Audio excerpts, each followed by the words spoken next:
episode of Cooking with T-Zac.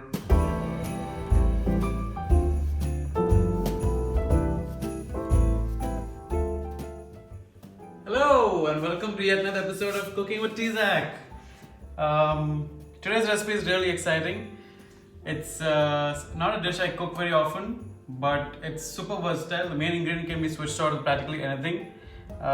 Today's recipe is the Parsi Dansak, and I'm going to make a chicken version, but you can pretty much switch out the chicken. I mean, typically mutton would work really well, but you can switch it out with vegetables as well. Things like pumpkin. I've tried like different types of gourds. Any seasonal vegetables can pretty much go in there. Now a little bit about the Parsis. The Parsis are an Indian community.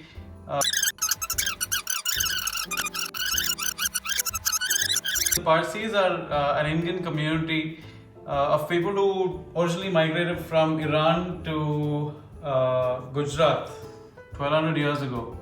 That's quite some time ago. And they kind of settled in Gujarat, and over the centuries they kind of spread to different parts of India and across the world, but most notably in Bombay. And they actually form a very integral part of the city. I have a bunch of Parsi friends, very cool Parsi friends. They are typically known to be fun people. Eccentric is a stereotype that's associated with them. But they are a lot more than that, and I've come to discover the Parsi community and the people and their cuisine only in the last 4 or 5 years. Actually, yeah, maybe about 5-6 years that I've come to know them. And yeah, I mean, Parsi cuisine itself is very unique. It's unlike any other Indian cuisine. Basically the Parsis are what you would call a diaspora community, a community that's kind of been dispersed from their homeland and kind of settled in a new place, but they don't really have a specific region or place to call their homeland, and hence it's a community like, say, the Sindhis, for example. But again, in the whole narrative around Indian cuisine, you got to kind of consider both regional cuisines as well as these community-based cuisines, and that's really important. And yeah, let's get down to the recipe, shall we? Okay, so let's start at the top. We have ghee. You could use oil as well. Turmeric. We have a mixture of dals here. Typically, you would use either tur, or masoor, or moong. I've used split chana dal and split moong dal, which both have been soaked for about 5-6 hours. We're making a chicken dansak, so we have chicken leg and thigh bone on the bone with skin. You can use boneless as well. We have onions, lots and lots of onions, very integral in a lot of Parsi recipes actually.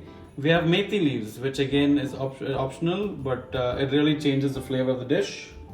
In terms of aromatics, we also have ginger, green chili. I'm adding some bay leaves, not part of the traditional recipe. There's garlic, some cilantro, dhania for garnish. There's tomatoes. There's tamarind for sourness.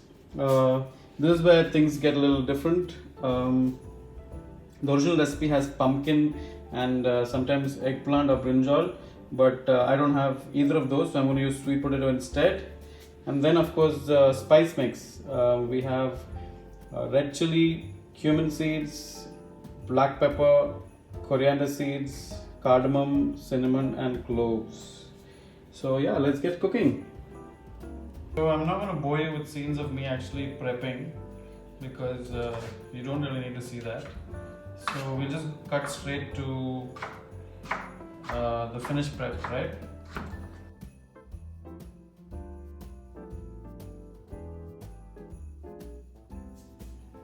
Okay, so we magically have our prep ready.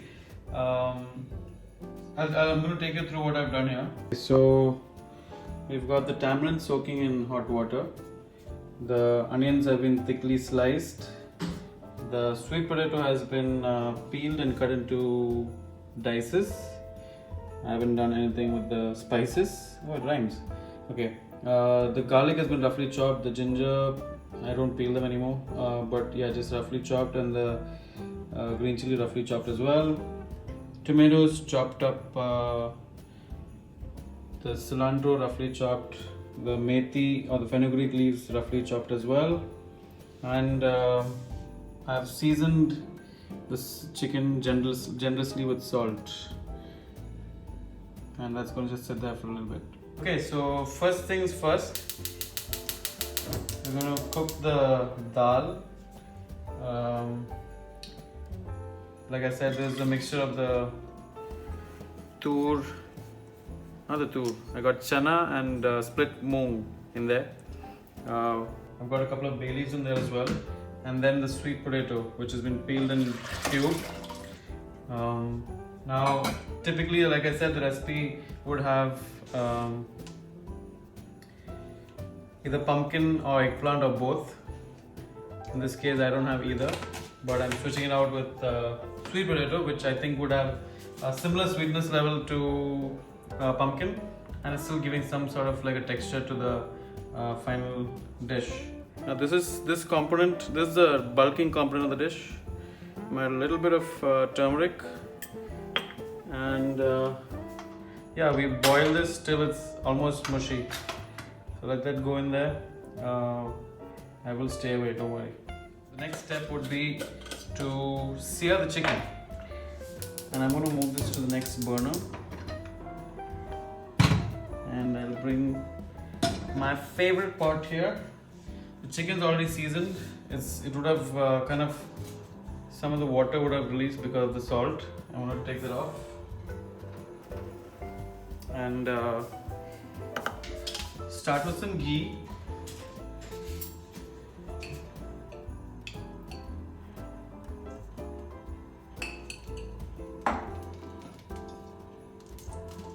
Get the pan nice and hot. What we're trying to do here is to just kind of sear the chicken. Again, this step you can avoid as well. You can kind of put the chicken all the way at the end, but I always like to build some flavor, and searing the chicken, especially with ghee, would really help with that. Okay, the ghee is nice and smoky. This is where I'm going to sear the chicken. Gently place it on there.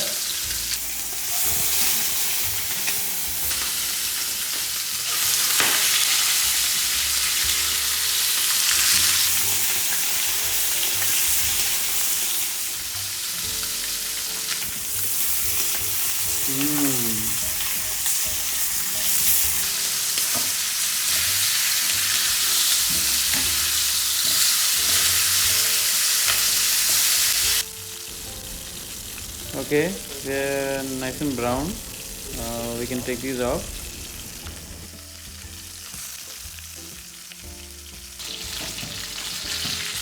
Okay, so that's done. We'll keep this chicken aside. Okay, and in the same pot, what we're going to do now is cook up our spices.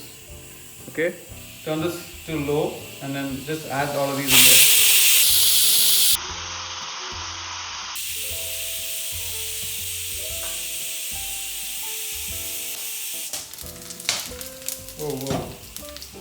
Just kind of swirl them around a little bit, and you can add your garlic, ginger and green chili mix in there. I'm going to add a little bit of salt. Season as you go. Once this has been cooking for some time and the raw flavor of the ingredients have gone, then you turn off the flame, and I want to blend this with a little bit of water, but obviously you can use my cheat method, which is to put some ice and cool it down, and then we're going to blend it together. So this then magically becomes this. Isn't it wonderful? Okay, so we're going to start with the same pot again. Add some more ghee.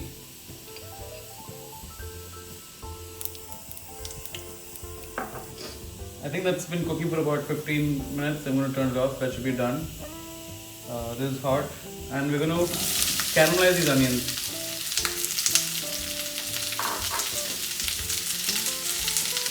Season. So it's reached a pretty good place. It is nicely caramelized and browned, and all those onions have kind of cooked down to this much. And this is when you add the tomatoes and the chopped methi, and you cook these two out. With salt. This is going to cook for another, say, 5 to 7 minutes till the tomatoes have kind of cooked through. Okay, so that looks like it's almost there. At this stage, we turn off the flame. Throw in a couple of ice cubes because we need to be blending it. And yeah, let's blend it.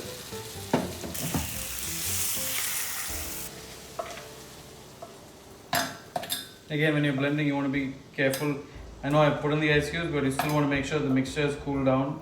The ice cubes just help it cool down much faster, but I know pretty bad accidents that have happened from blending that is done with hot objects. Okay? Okay, now that the ice is melted and the mixture is kind of cooled down, we can blend.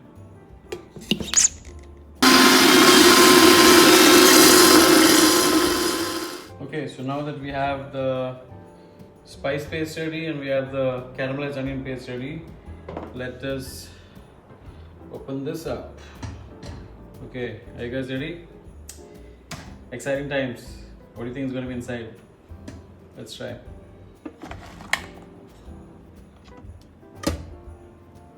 Ooh, it's going to fog up the camera, but what we do have is like a super mashy, hopefully it's not caught at the bottom, but yeah, so if you've cooked it enough, it's going to be like a nice little mash. And yeah, at this stage we can add the caramelized onion paste.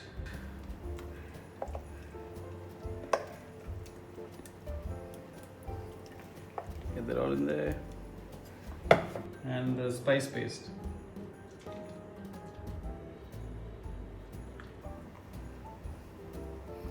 Then mix this all together. Yum. So to this, I'm going to add the tamarind water. Again, just the water bit for sourness. Add some of it, don't add all of it. You can always add more later. And I'm going to add sugar. I'm adding brown sugar, you can add regular sugar, you can add jaggery, any form of sweetening. Let's mix this all together. And this is pretty much your dansak base.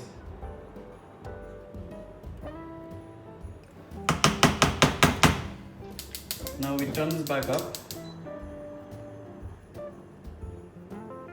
I'm going to add the chicken, which we seared earlier. All those extra juices. And a little bit more water.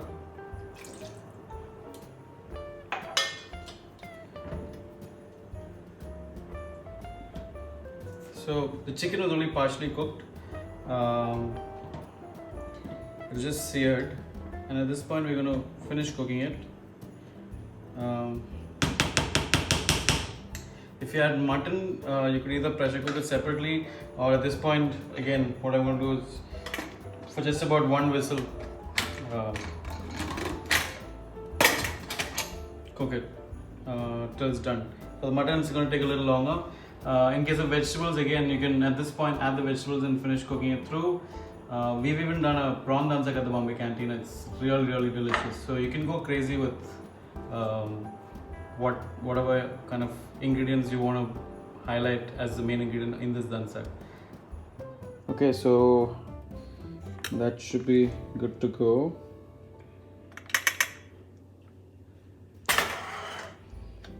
Yeah, so that's pretty much done. Yeah, you can see that the texture is nice and creamy, nice and silky.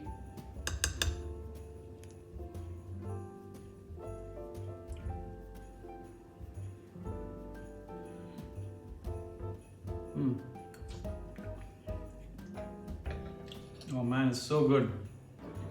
So this is right at this point. This got. I mean, I can taste the spices. I can taste the sweetness from the caramelized onions and the depth of flavor. There's a little bitterness coming from the methi, and a little bit of that like herby, grassy note. And of course, it's got like this nice like silky, luscious, creamy texture from the sweet potatoes and the mushed up dal. As it cools down, it's going to thicken up a little bit, and that's kind of what you want. But yeah, dansak is ready, and I mean I love this recipe. It's such a unique, peculiar dish, kind of close to a dal gosh, but again it's got so many nuances to it. It's got so much depth to it, and like the texture is unique.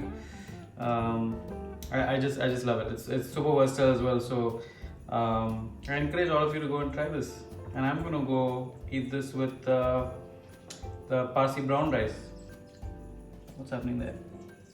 Anyway, the Parsi brown rice, by the way, is made with caramelized sugar, which like caramelized sugar water, which is then cooked with the rice, so it gets this brown flavor, brown color.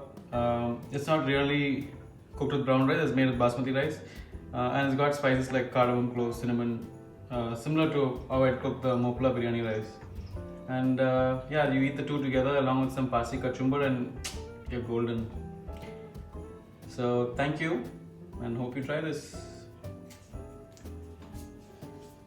Oh wait, I totally forgot to add dhania, the cilantro. Again, this is optional, but gives a lot nice brightness to it. Just mix it up together.